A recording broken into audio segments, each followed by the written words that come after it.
আসসালামু আলাইকুম। দেশ এবং দেশের বাইরে আমার ফলোয়ার্স, ভিউয়ার্স এবং বন্ধুরা যে যেখানে আছেন, যে আমার বক্তব্যগুলো দেখছেন, তাদের সবার কাছে অনুরোধ থাকবে, আমাকে কমেন্টে এসে জানাবেন, ভালো হলো কি মন্দ হলো। তো আজকে যেটা বলবো, সমসাময়িক প্রেক্ষিত, আজকে শিরোনাম।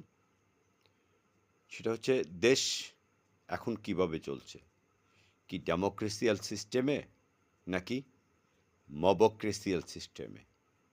আমার কাছে মনে হয় ডেমোক্রেসিয়াল সিস্টেমে চলছে না, মবক্রেসিয়াল সিস্টেমে চলছে।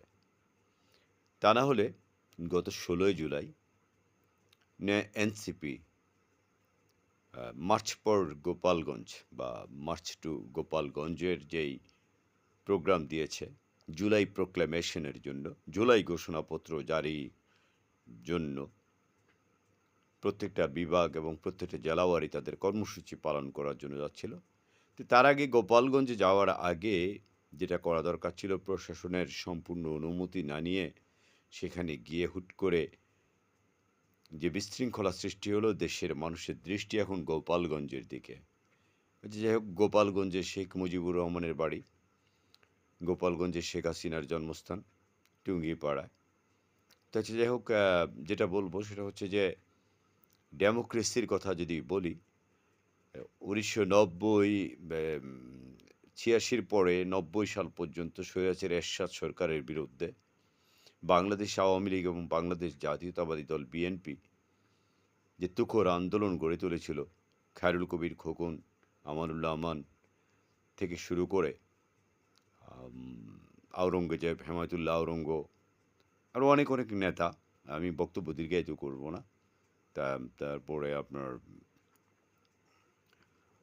ওই যে ডাক্তার মিলন হত্যার যারা আসামি ছিল, সানাউল হক, নীলু, গোলাম ফারুক, অবি, ওদের নেতৃত্বে যে গণতান্ত্রিক অভিযাত্রা নিয়ে আন্দোলন শুরু হয়েছিল ১৯৯০ সালের ৬ ডিসেম্বর এরশাদ সরকারের পতনের পর।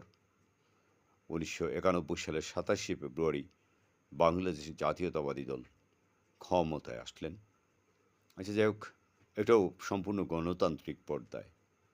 গণতান্ত্রিক পর্যায়ে ক্ষমতায় এসে তারপরে অনেক নাটকীয় বা অনেক নাটকীয়তা শেষে ২৪শে জুলাই, ৩৬শে জুলাই যেটা বলা হচ্ছে আর কি এনসিপি কর্তৃক, তো সেখানে এটা বিপ্লবের বিজয় হয়েছে। ভালো কথা। তো এখন যিনি দেশ চালাচ্ছেন, দেশের যিনি অন্তর্বর্তীকালীন সরকারের প্রধান যে ৩১ জন আছেন, আমার কাছে মনে হচ্ছে তারা ডেমোক্রেসিয়াল সিস্টেম